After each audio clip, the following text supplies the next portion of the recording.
నమస్కారం, BSK news కి స్వాగతం. హెడ్లైన్ చూద్దాం.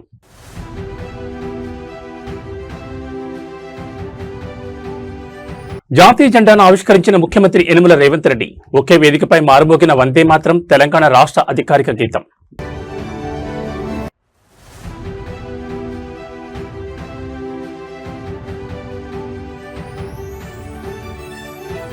గ్రామీణ పర్యటనలో నూతన వరవడి, తాటికల్లును చూసిన ముఖ్యమంత్రి.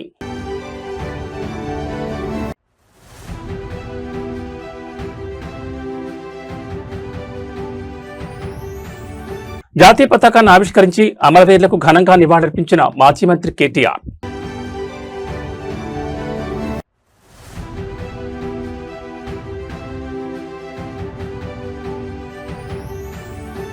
మహిళల భద్రతకు ముప్పు తెస్తే ఊరుకోం, 2 మద్యం నిర్వాహకులు రెడ్ హ్యాండెడ్ గా అరెస్ట్. పరేడ్ గ్రౌండ్ సాక్షిగా తెలంగాణ ఆత్మగౌరవ మువ్వన్నెల జెండా గాల్లోకి ఎగిరింది. సికింద్రాబాద్ పరేడ్ గ్రౌండ్స్ లో తెలంగాణ రాష్ట్ర ఆవిర్భావ దినోత్సవ వేడుకలు అత్యంత వైభవంగా కన్నుల పండుగ జరిగాయి. ముఖ్యమంత్రి యనమల రేవంత్ రెడ్డి ముఖ్య అతిథిగా విచ్చేసి జాతీయ పతాకాన్ని ఆవిష్కరించారు. ఆ తర్వాత ప్రజాప్రతినిధులు, ఉన్నతాధికారులతో కలిసి వందే మాతరం గీతంతో పాటు తెలంగాణ రాష్ట్ర గీతాన్ని ఆలపించారు. తెలంగాణ రాష్ట్ర ఏర్పడి విజయవంతంగా మరో మైలురాయిని దాటిన శుభ సందర్భంగా ప్రభుత్వం ఈ వేడుకలను అత్యంత ప్రతిష్టాత్మకంగా నిర్వహించింది. పరేడ్ గ్రౌండ్స్ లో సీఎం రేవంత్ రెడ్డి జాతీయ జెండాను ఎగురవేసిన అనంతరం సభలో ఒక్కసారిగా దేశభక్తి భావనలు వెలువెత్తాయి. అక్కడ హాజరైన మంత్రులు, ప్రజాప్రతినిధులు, ఉన్నత స్థాయి ఐఏఎస్, ఐపీఎస్ అధికారులు అందరూ ఏకతాటిపై నిలిచి వందే మాతరం గీతాన్ని మరియు తెలంగాణ రాష్ట్ర గీతాన్ని ఆలపించి అమరవీరులకు నివాళులర్పించారు. అనంతరం వివిధ ఆర్మడ్ పోలీస్ బెటాలియన్లు, అకాడమీలకు చెందిన పోలీస్ దళాలు ముఖ్యమంత్రికి గౌరవందనం సమర్పించాయి. పోలీస్ దళాల సలామీ అనంతరం ఈ వేడుకలో అత్యంత ప్రత్యేక ఆకర్షణగా నిలిచింది. పరేడ్ పరిశీలన ఘట్టం parade commanding officer Manisha Nehra నిటారుగా పట్టిన కత్తితో పూర్తి సైనిక లయబద్ధమైన శైలిలో ముఖ్యమంత్రి రేవంత్ రెడ్డికి సాంప్రదాయ స్వాగతం పలికారు. అనంతరం సీఎం ఉన్న ప్రత్యేక వాహనాన్ని ముందుకు నడిపించుకుంటూ పరేడ్ లైన్ వైపు తీసుకెళ్లారు. క్రమశిక్షణకు, అంకిత భావానికి ప్రతీకగా నిలిచిన మహిళా ఆఫీసర్ మనీషా నెహ్రా నాయకత్వంలో సాగిన ఈ పరేడ్ రాష్ట్ర సార్వభౌమత్వాన్ని మరియు రక్షణ దళాల శౌర్యాన్ని ప్రతిబింబిస్తూ వీక్షకులను ఎంతగానో ఆకట్టుకుంది.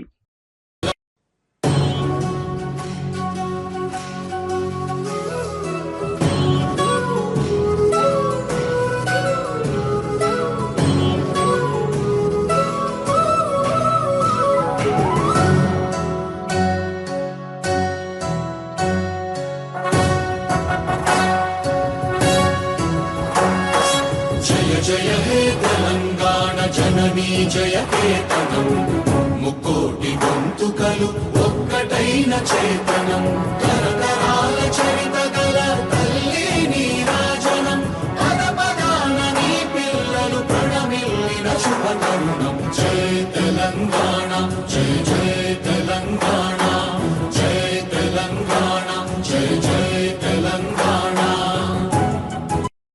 For the for the inspection of the vehicle, Parade Commander Ms. Manisha Nehra IPS, 2024 batch.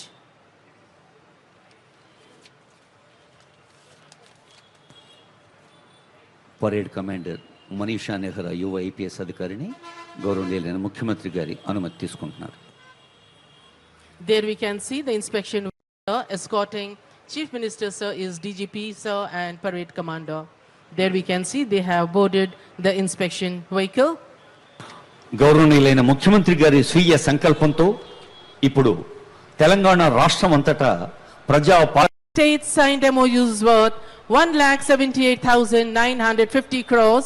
PSP Dichpalli, Commandant Shri P. Satyanarayana, Contingent in charge, KP Satyanarayana AC, Contingent Commander D. Maruti, standby. It is Navneet, RSI Srinivas, Mahendra, Venu and Manohar there. The contingents Tirupati, Rana Pratap standby, Jaya, Ranganath and Satish. In spite of having a long function yesterday, Honorable Chief Minister is with us today. He has Andhra Pradesh ముఖ్యమంత్రి చంద్రబాబు నాయుడు క్షేత్రస్థాయిలో ప్రజలతో మమేకమవుతూ నూతన పాలనా వరవడిని కొనసాగిస్తున్నారు. కాకినాడ జిల్లా తుని నియోజకవర్గం చామవరం గ్రామంలో CM Chandrababu Naidu పర్యటన అట్టహాసంగా సాగింది. పేదల సేవలో కార్యక్రమంలో భాగంగా ఆయన నేరుగా ఒక సామాన్య కల్లుగీత కార్మికుడి ఇంటి తలుపు తట్టారు. లబ్ధిదారుడికి పెన్షన్ అందించడమే కాకుండా వారి వృత్తి విశేషాలను అడిగి తెలుసుకుంటూ అక్కడే తాటికల్ రుచి చూసి అందరినీ ఆశ్చర్యపరిచారు. తుని నియోజకవర్గంలోని చామవరం గ్రామ పర్యటనలో భాగంగా సీఎం చంద్రబాబు నాయుడు నేరుగా స్థానిక కల్లుగీత కార్మికుడు సింహాచలం నివాసానికి చేరుకున్నారు. ప్రభుత్వం ప్రతిష్టాత్మకంగా అమలు చేస్తున్న చేస్తున్న సామాజిక పింఛన్ల పంపిణీలో భాగంగా సింహాచలం కుటుంబానికి సీఎం స్వయంగా పెన్షన్ డబ్బులు అందజేశారు. ముఖ్యమంత్రి నేరుగా తమ ఇంటికొచ్చి పెన్షన్ ఇవ్వడంతో ఆ కుటుంబ సభ్యుల ఆనందానికి అవతలు లేకుండా పోయాయి. ఈ సందర్భంగా వారి కుటుంబ పరిస్థితిని, పిల్లల చదువులను సీఎం ఆత్మీయంగా అడిగి తెలుసుకున్నారు. పింఛన్ అందజేసిన అనంతరం కల్లుగీత వృత్తి ఎదుర్కొంటున్న సవాళ్లు, ప్రస్తుత మార్కెట్ మరియు దినసరి ఆదాయ వివరాలను సింహాచలాన్ని అడిగి ముఖ్యమంత్రి తెలుసుకున్నారు. ఈ క్రమంలోనే అక్కడ తెచ్చిన తాజా తాటికలను సీఎం చంద్రబాబు నాయుడు ఎంతో ఆసక్తిగా రుచి చూశారు. గీత కార్మికుల కష్టాన్ని, వారి వృత్తిలోని నైపుణ్యాన్ని ఈ సందర్భంగా ఆయన అభినందించారు. సాంప్రదాయ వృత్తులను నమ్ముకున్న బీసీ వర్గాలకు మరియు గీత కార్మికులకు ప్రభుత్వం అన్ని విధాలా అండగా ఉంటుందని, వారి సంక్షేమానికి ప్రత్యేక ప్రణాళికలు రూపొందిస్తామని ముఖ్యమంత్రి భరోసా ఇచ్చారు.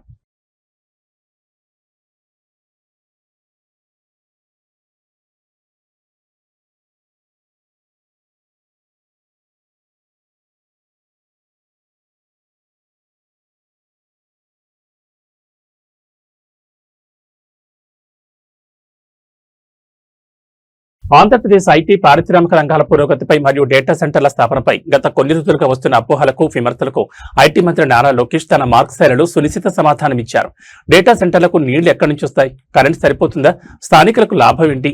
ఆర్టిఫిషియల్ ఇంటెలిజెన్స్ ఉద్యోగాలు తినేస్తోందా అనే ప్రతి ప్రశ్నకు ఆయన కేవలం మాటలతో కాకుండా పక్కా గణాంకాలతో, వాస్తవాలతో సమాధానమిచ్చి విమర్శల దుమారానికి తెరదించారు. డేటా సెంటర్ల వల్ల భారీగా నీటి కొరత వస్తుందనే ప్రచారాన్ని లోకేష్ డేటాతో కొట్టుపారేశారు. ఏపీలో ప్రతిపాదించిన 6.5 గిగావాట్ల సామర్థ్యం గల డేటా సెంటర్లకు అవసరమయ్యేది కేవలం 1 టీఎంసీ నీరు మాత్రమే అని ఆయన స్పష్టం చేశారు. ఇది ఒక సాధారణ థర్మల్ పవర్ ప్లాంట్ తీసుకునే నీటి కంటే 7 రెట్లు తక్కువ. గోదావరి నుంచి ఏటా 3000 టీఎంసీల నీరు వృధాగా సముద్రంలో కలుస్తోందని, అందులో కేవలం 1 టీఎంసీ నీటిని సాంకేతిక వృద్ధి కోసం ఉపయోగించడం వల్ల రాష్ట్ర భవిష్యత్తే మారిపోతుందని ఆయన వివరించారు. అలాగే విద్యుత్ సరఫరాకు సంబంధించి భారతదేశానికి ఉన్న వ్యూహాత్మక బలాలను ఆయన గుర్తు చేశారు. సూపర్ పవర్ అమెరికా కూడా లేని వన్ నేషన్ వన్ గ్రిడ్ సౌకర్యం భారతదేశానికి ఉందని, ఇందులో భాగంగా సముద్ర తీర నగరం కావడంతో విశాఖపట్నానికి అపూర్వమైన వ్యూహాత్మక ఆధిక్యత ఉందని లోకేష్ విశ్లేషించారు. అంతర్జాతీయ కేబుల్ ల్యాండింగ్ స్టేషన్లు, సావరెన్ క్లౌడ్ ఏర్పాటు ద్వారా విశాఖను global AI and digital hub గా తీర్చిదిద్దుతున్నట్లు ప్రకటించారు. ఒకప్పుడు ఉమ్మడి రాష్ట్రంలో సైబరాబాద్ నిర్మించి ప్రపంచ ఐటీ పట్టణంలో నిలిపిన చంద్రబాబు నాయకత్వం ఇప్పుడు విశాఖను డేటా సెంటర్ల రాజధానిగా, రాజధాని అమరావతిని ఫ్యూచర్ టెక్నాలజీ సిటీగా మార్చేందుకు అహర్నిశలు శ్రమిస్తోందని, ఏఐ వల్ల ఉద్యోగాలు పోవని, సరికొత్త ఉపాధి అవకాశాలు సృష్టించబడతాయని ఆయన భరోసా ఇచ్చారు. Coming to data center, I think it's very prevalent to have this conversation because they're completely two extreme views. Is data center good? Well, let me rephrase. There's an extreme view that data center is bad, and there's an extreme view that data center is good. So it's important to have conversations with people who believe that data centers are not good. Like, why do they believe that? Few examples of the US is a bad example for us in the country because we have one nation, one grid, which the US doesn't have. If you look at water, close to 3,000 TMCs of Godavari water flows into the sea every year. That's equivalent to the water consumption of whole of Vietnam, the whole of Brazil. The 6.5 gigawatts that we intend to build out in data center requires 1 TMC. So in comparison, a 1 gigawatt thermal plant consumes 7 times more water than 1 gigawatt data center. So all of us are talking about the data center, but no one's talking about the thermal plant. Like, just to put things in context, right? So it's important to have these conversations. It's important. Telangana రాష్ట్ర ఆవిర్భావ దినోత్సవ సంబరాలు రాష్ట్ర వ్యాప్తంగా అంబరాన్ని నడుతున్నాయి. స్వరాష్ట్ర స్వప్నాన్ని తన సిద్ధాంతాలతో ప్రతి ఒక్కరి గుండెల్లో రగిల్చిన మహనీయుడు తెలంగాణ సిద్ధాంతకర్త ప్రొఫెసర్ కొత్తపల్లి జయశంకర్ సార్ను సిద్దిపేటలో నేడు ఘనంగా స్మరించుకుంది. సిద్దిపేట ప్రభుత్వ డిగ్రీ కళాశాల ప్రాంగణంలో ఉన్న ప్రొఫెసర్ జయశంకర్ విగ్రహానికి స్థానిక ప్రజాప్రతినిధులు, విద్యావేత్తలు, విద్యార్థులు పెద్ద ఎత్తున తరలివచ్చి పూలమాలలు వేసి ఘనంగా నివాళులర్పించారు. జయశంకర్ సార్ అమర్ రాహే అంటూ కళాశాల ఆవరణ మొత్తం నినాదాలతో హోరెత్తింది. తెలంగాణ దశాబ్దాల పోరాటంలో జయశంకర్ పోషించిన పాత్ర అజరామరం. మరీ ముఖ్యంగా విద్యావేత్తలకు, యువతకు ఉద్యమ పాఠాలు నేర్పిన సిద్దిపేట ప్రభుత్వ డిగ్రీ కళాశాల వేదికగా ఇవాళ ఆయనకు అపూర్వ గౌరవం లభించింది. ఆవిర్భావ వేడుకల సందర్భంగా కళాశాల ముఖ్యద్వారం వద్ద ఉన్న జయశంకర్ సార్ విగ్రహాన్ని రంగురంగుల పూలతో సర్వాంగ సుందరంగా అలంకరించారు. అనంతరం జరిగిన నివాళుల కార్యక్రమంలో వక్తలు మాట్లాడుతూ జయశంకర్ కేవలం సిద్ధాంతకర్త మాత్రమే కాదని తెలంగాణ సంస్కృతికి, ఆత్మ గౌరవానికి నిలువెత్తు ప్రతీక అని కొనియాడారు. ఆయన కలలుగన్న విద్యావంతమైన, సుసంపన్నమైన తెలంగాణ నిర్మాణంలో ప్రతి ఒక్కరూ భాగస్వాములు కావాలని పిలుపునిచ్చారు. ఈ నివాళుల కార్యక్రమంలో డిగ్రీ కళాశాల విద్యార్థులు, అధ్యాపక బృందం పెద్ద సంఖ్యలో పాల్గొన్నారు. జయశంకర్ సార్ విగ్రహం సాక్షిగా విద్యార్థులు తెలంగాణ ప్రగతికి పునరంకితమవుతామంటూ ప్రతిజ్ఞ చేశారు. నీళ్లు, నిధులు, నియామకాల నినాదంతో సాగిన నాటి పోరాట స్ఫూర్తిని నేటి తరానికి అందించేలా కళాశాల సాంస్కృతిక విభాగం ఆధ్వర్యంలో పలు దేశభక్తి గీతాల ఆలాపన జరిగింది. సిద్దిపేట గడ్డపై ఉద్యమకాలం నాటి జ్ఞాపకాలను గుర్తు చేస్తూ సాగిన ఈ కార్యక్రమం అక్కడ హాజరైన ప్రతి ఒక్కరిలోనూ సరికొత్త ఉత్తేజాన్ని, రాష్ట్రభక్తిని నింపింది.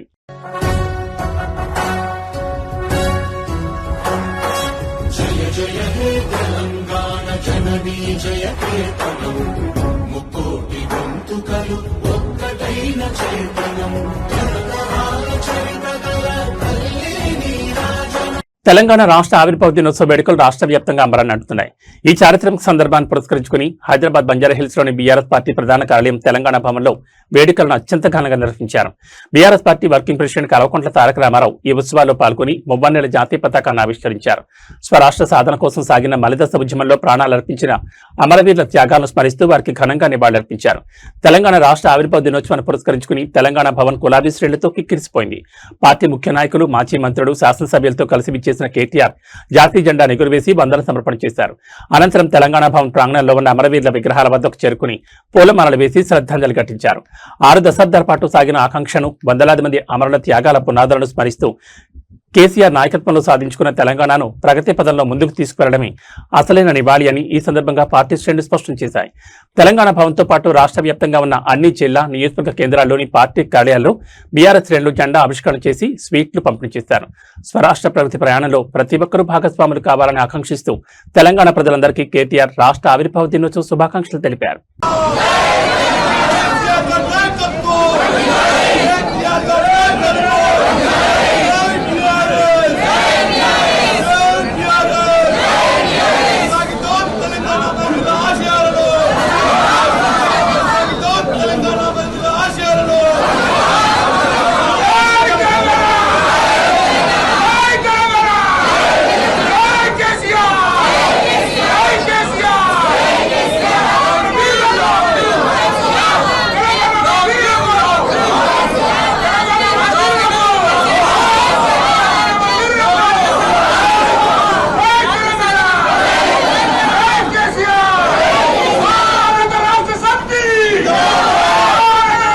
కడప నగరంలోని ప్రధాన ప్రభుత్వ వైద్యాలయం రిమ్స్ లో రోగుల ఆరోగ్యం, ఆసుపత్రి పరిశుభ్రతపై స్థానిక ఎమ్మెల్యే రెడ్డప్పగారి మాధవిరెడ్డి పకడ్బందీ నిఘా పెట్టారు. రిమ్స్ ఆసుపత్రి ప్రాంగణంలో సకాలంలో వ్యర్థాలను తరలించకుండా నిర్లక్ష్యం వహిస్తున్నారనే అంశంపై ఆమె ఇవాళ మున్సిపల్ కార్పొరేషన్ అధికారులతో కలిసి ఆకస్మిక తనిఖీలు నిర్వహించారు. ఆసుపత్రి పరిసరాల్లో చెత్త, ప్రమాదకరమైన మెడికల్ వ్యర్థాలు పేరుకుపోవడంపై అక్కడికక్కడే అధికారులపై తీవ్ర ఆగ్రహం వ్యక్తం చేశారు. కడప రిమ్స్ ఆసుపత్రిలో పారిశుద్ధ్య లోపాలు, బయో మెడికల్ వ్యర్థాల నిర్లక్ష్యపు నిర్వహణపై వచ్చిన ఫిర్యాదులపై ఎమ్మెల్యే మాధవిరెడ్డి తక్షణమే స్పందించారు. Kadapa municipal corporation deputy commissioner Rakesh మరియు ఇతర ఉన్నతాధికారులను వెంటబెట్టుకుని ఆమె ఆసుపత్రి అంతటా కాలినట్లను పర్యటించారు. వార్డుల వెనుక ఖాళీ స్థలాల్లో రోజుల తరబడి ఇన్ఫెక్షన్లు వ్యాపించేలా పడేసిన మెడికల్ వ్యర్థాలను చూసి నివ్వెరపోయిన ఆమె సకాలంలో వీటిని డిస్పోజ్ చేయకపోవడంపై యంత్రాంగంపై ఫైర్ అయ్యారు. రోగుల ప్రాణాలతో మరియు ప్రజల ఆరోగ్యంతో చెలగాటమాడే ఇలాంటి అలసత్వ ధోరణిని ఎట్టి పరిస్థితుల్లోనూ సహించేది లేదని, వ్యర్థాల తరలింపు వ్యవస్థను తక్షణమే పటిష్టం చేయాలని స్పష్టమైన ఆదేశాలు జారీ చేశారు. భవిష్యత్తులో మెడికల్ వ్యర్థాల నిర్వహణలో ఎలాంటి నిర్లక్ష్యం బయటపడినా బాధ్యులైన సిబ్బందితో పాటు కాంట్రాక్టర్లపై కూడా క్రిమినల్ చర్యలు తీసుకుంటామని ఎమ్మెల్యే హెచ్చరించారు. ఆసుపత్రి పరిశుభ్రతను నిరంతరం పర్యవేక్షించాలని మున్సిపల్ అధికారులను కోరారు. ప్రభుత్వ ఆసుపత్రికి వచ్చే పేద ప్రజలకు మెరుగైన, పరిశుభ్రమైన వాతావరణంలో వైద్యం అందాలన్నదే తమ ప్రభుత్వ లక్ష్యమని ఆమె స్పష్టం చేశారు.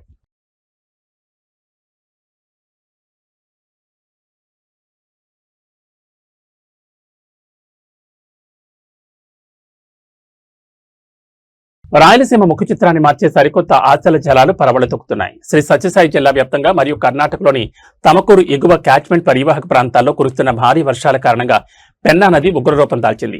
ఈ వరద ప్రవాహంతో జిల్లాలోని కీలకమైన పేరూరు డ్యాంకు ఈ సీజన్లోనే మొట్టమొదటి భారీ వరద నీటి ఇన్ఫ్లోస్ వచ్చి చేరుతున్నాయి. ఎండిపోయిన పెన్నా నది గుండా పరవళ్లు తొక్కుతూ వస్తున్న ఆ నీటి దృశ్యాలు చూస్తుంటేనే కన్నుల పండుగ ఎంతో హాయిగా అనిపిస్తోంది. గత 4 ఏళ్లుగా తీవ్ర అనిశ్చితి, వర్షాభావ పరిస్థితుల కారణంగా పేరూరు డ్యాం అడుగంటిపోయింది. అయితే ఈ ఏడాది నైరుతి రుతుపవనాలు ప్రారంభంలోనే అనుకూలించడంతో సరిహద్దు కర్ణాటక ప్రాంతాలతో పాటు సత్యసాయి జిల్లా అంతటా భారీ వర్షాలు కురిశాయి. దీంతో పెన్నా నది ద్వారా వరద నీరు వేగంగా పేరూరు జలాశయానికి పోటెత్తుతోంది. ఇన్నాళ్లకు ప్రాజెక్టు లోపలికి నీరు వస్తుండటంతో ఈ ప్రాంత పరిధిలోని రైతాంగంలో సరికొత్త ఆశలు చిగురించాయి.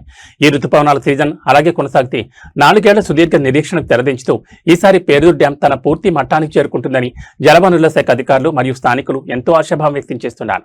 నిరంతరం కరువుతో తలపడే ఈ ప్రాంతానికి పేరూరు డ్యాం జలకాల సంతరించుకోవడం అనేది నిజంగా ఒక అద్భుతమైన శుభపరిణామం. ఈ నీటి రాకతో చుట్టుపక్కల మండలాల్లో భూగర్భ జలాలు పెరిగి సాగు మరియు తాగునీటి సమస్యలకు శాశ్వత పరిష్కారం లభించనుంది.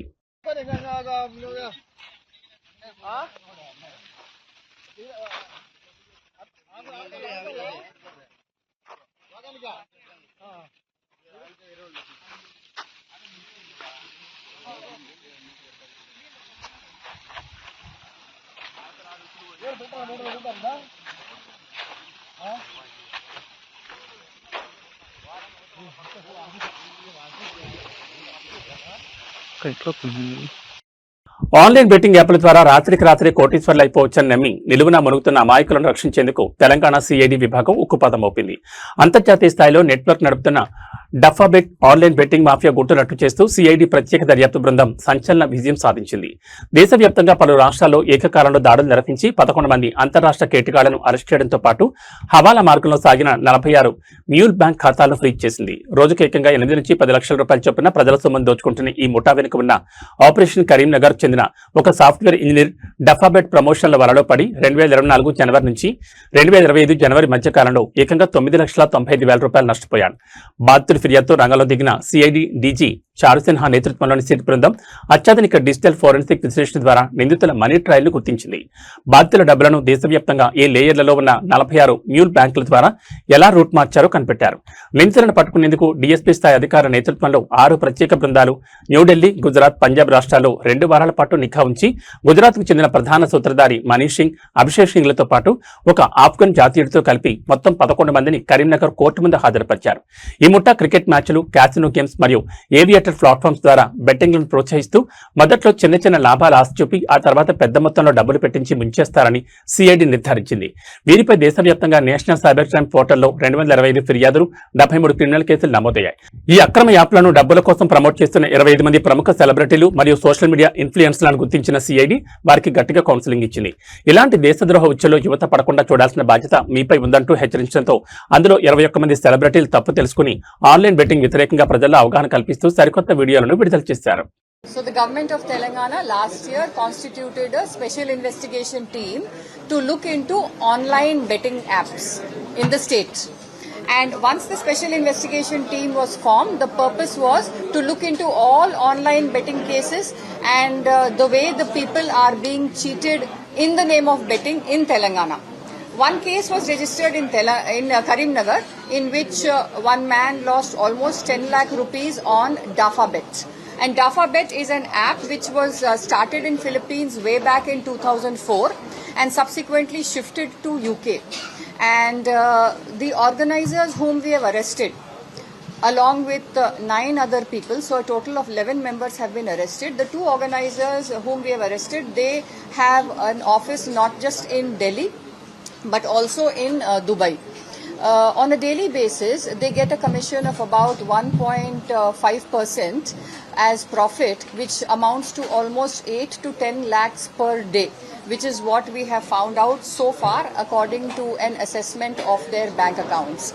Now, Dafabet app, we were able to track down through almost 8 different layers. 46 mule bank accounts were traced. Hyderabad IT corridor పరిధిలో శాంతి భద్రతలకు విఘాతం కలిగిస్తూ నిబంధనలకు విరుద్ధంగా నడుస్తున్న అక్రమ మద్యం దుకాణాలపై శేర్లింగంపల్లి ఎమ్మెల్యే అరికెపూడి గాంధీ ఉక్కుపాదం మోపారు. మాదాపూర్ డివిజన్ పరిధిలోని గోకుల్ ఫ్లాట్స్ కాలనీలో విచ్చలవిడిగా సాగుతున్న బెల్ట్ షాపుల దందాపై స్థానిక మహిళల నుంచి వచ్చిన ఫిర్యాదులపై ఆయన తక్షణమే స్పందించారు. అధికారుల కోసం వేచి చూడకుండా స్వయంగా తానే అర్ధరాత్రి క్షేత్రస్థాయిలోకి వెళ్లి దాడులు నిర్వహించి 2 నిర్వాహకులను పోలీసులకు పట్టించారు. మాదాపూర్ గోకుల్ ఫ్లాట్స్ కాలనీలో నివాసాల మధ్య అక్రమంగా బెల్ట్ షాపులు నిర్వహిస్తూ నకిలీ మద్యం విక్రయిస్తున్నారని, దీనివల్ల రాత్రి వేళల్లో మహిళల రక్షణకు తీవ్ర భంగం కలుగుతోందని స్థానికులు ఎమ్మెల్యే అరికెపూడి గాంధీ దృష్టికి తీసుకొచ్చారు. దీనిపై తీవ్రంగా స్పందించిన ఆయన అర్ధరాత్రి సమయంలో నేరుగా కాలనీకి చేరుకుని తనిఖీలు చేపట్టారు. అక్కడ గుట్టుచప్పుడు కాకుండా సాగుతున్న అక్రమ అమ్మకాలను రెడ్ హ్యాండెడ్ గా పట్టుకున్నారు. వెంటనే లోకల్ ఎక్సైజ్ మరియు పోలీసు అధికారులను అక్కడికి రప్పించి 2 బెల్ట్ షాప్ నిర్వాహకులను వారి సమక్షంలోనే అదుపులోకి తీసుకునేలా చర్యలు చేపట్టారు. పారిపోయిన మరో నిందితుల కోసం గాలింపు చర్యలు ముమ్మరం చేశారు.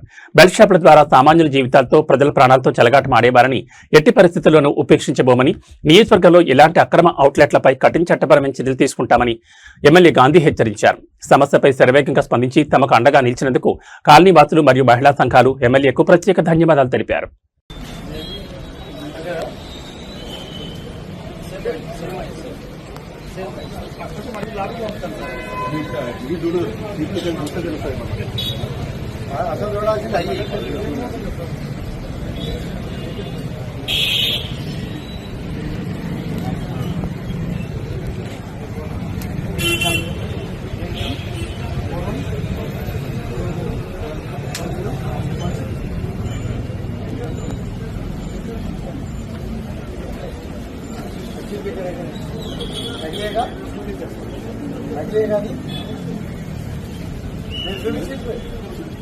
చెప్పినట్టుగా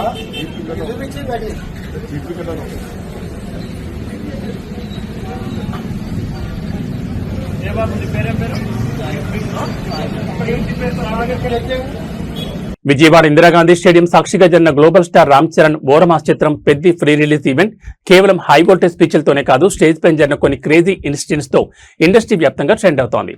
ముఖ్యంగా ఈ చిత్రంలో ఒక కీలక పాత్ర పోషిస్తున్న బాలీవుడ్ నటుడు Mirzapur web series fame Munna Tripathi alias Divyendu Sharma stage పైకి వచ్చి చేసిన రచ్చ అంత ఇంత కాదు. ఆయన మీర్జాపూర్ డైలాగ్స్ చెప్తానంటూ మైక్ తీసుకోగా mega power star Ram Charan మధ్యలో జోక్యం చేసుకుని ఆయన సరదాగా వారించిన ఓ ఫన్నీ మూమెంట్ ఇప్పుడు సోషల్ మీడియాను షేర్ చేస్తోంది.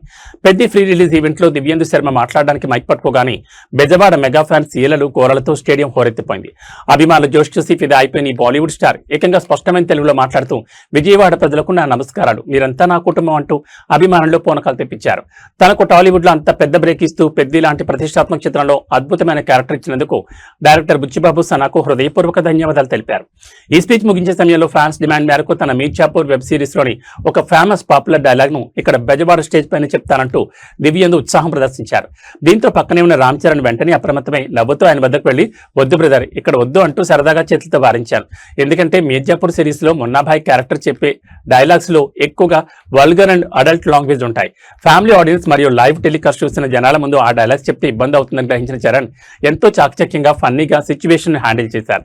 చరణ్ టైమింగ్ కు స్టేజ్ పైన ఉన్న వారితో పాటు స్టేడియంలోని భక్తులంతా నవ్వుల్లో మునిగిపోయారు. Good evening everyone.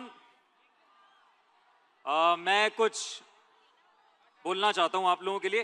If I have any grammatical mistakes please माफ कर देना. विजयवाड़ा प्रजलको. Okay, so far so good. ना Dibyendu नमस्कारालु. Oh, nice. Okay, there is one more. Oh, there is a dialogue in Mirzapur where I say, no, not that one. I'm not going to say that one.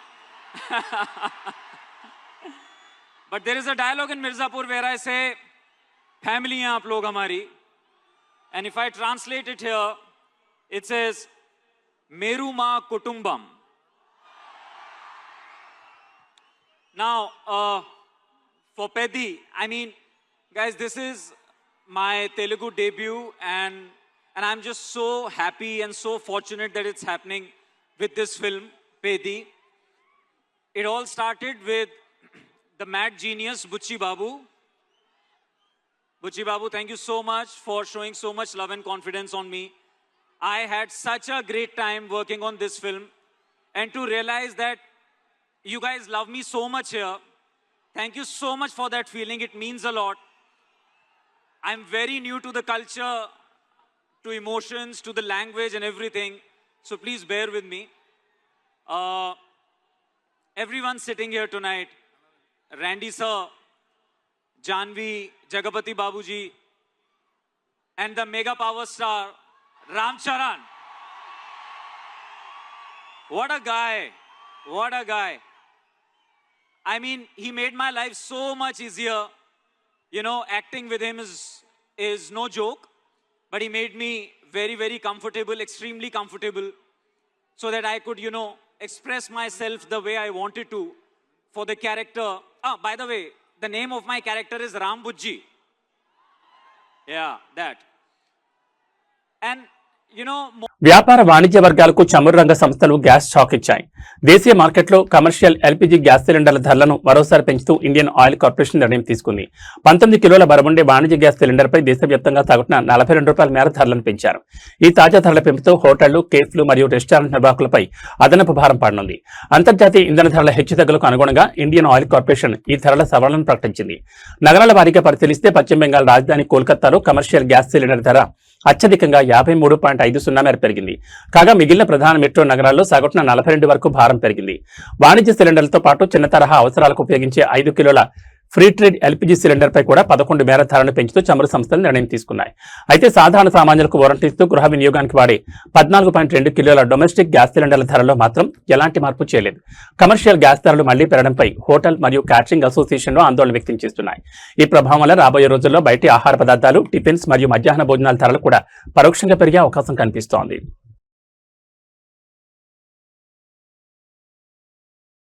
Hyderabad మార్కెట్లో ఇవాళ బంగారం వెండి ధరలు ఎలాంటి మార్పు లేకుండా స్థిరంగా కొనసాగుతున్నాయి. గత కొన్ని రోజులుగా హెచ్చుతగ్గులకు గురైన పసిడి ధరలు ఇవాళ కొనుగోలుదారులకు కాస్త బోరటనిస్తూ యథాతథంగా ఉన్నాయి. అటు వెండి ధర కూడా అంతర్జాతీయంగా మార్కెట్ సంకేతాల నేపథ్యంలో స్థిరమైన ధోరణిని ప్రదర్శిస్తోంది. హైదరాబాద్ బులియన్ మార్కెట్ లెక్కల ప్రకారం ఇవాళ అత్యంత స్వచ్ఛమైన 24 క్యారెట్ల 10 గ్రాముల పసిడి ధర 1,56,220 రూపాయల వద్ద స్థిరంగా ఉంది. అలాగే వినియోగదారులు ఎక్కువగా కొనుగోలు చేసే 22 క్యారెట్ల ఆభరణాల బంగారం 10 గ్రాముల ధర 1,43,200 పలుకుతోంది. పచ్చడి బాటలోని వెండి ధర కూడా ఇవాళ స్థిరంగా సాగుతోంది. మార్కెట్లో ప్రస్తుతం కిలో వెండి ధర 2,90,000 వద్ద కొనసాగుతోంది. అయితే ఈ ధరలకు అదనంగా జీఎస్టీ మరియు తరుగు మజూరీలు చేర్చాల్సి ఉంటుందని, అలాగే తెలుగు రాష్ట్రాలని వివిధ ప్రాంతాలను బట్టి స్థానిక డిమాండ్ ఆధారంగా ధరల్లో స్వల్ప తేడాలు ఉండే అవకాశం ఉందని మార్కెట్ నిపుణులు చెబుతున్నారు. అంతర్జాతీయ మార్కెట్లలో కరెన్సీ విలువలు మరియు చమురు ధరల హెచ్చుతగ్గులపై ఆధారపడి రాబోయే రోజుల్లో పచ్చడి ధరల్లో మార్పులుండొచ్చని బులియన్ విశ్లేషకులు అంచనా వేస్తున్నారు.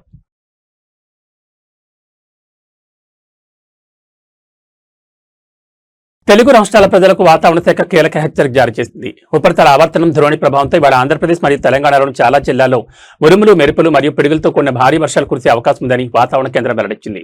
ముఖ్యంగా కొన్ని జిల్లాలకు ముందస్తు జాగ్రత్తగా ఎల్లో అలర్ట్ కూడా జారీ చేశారు. ఏ జిల్లాలో ఈ వర్షాల ప్రభావం తీవ్రంగా ఉండబోతోంది?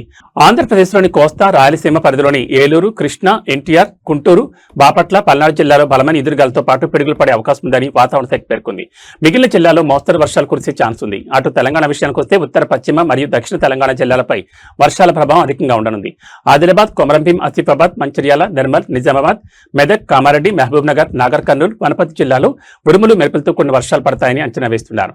పిడుగులు పడే ముప్పు ఉన్నందున పొలాల్లో పనిచేసే రైతులు, కూలీలు, గొర్రెల కాపర్లు చెట్ల కింద నిలబడొద్దని, సురక్షితమైన భవనాల్లో ఆశ్రయం పొందాలని విపత్తు నిర్వహణ సంస్థ సూచించింది. అత్యవసరమైతే తప్ప ప్రజలు ప్రయాణాలు పెట్టుకోవద్దని హెచ్చరించింది.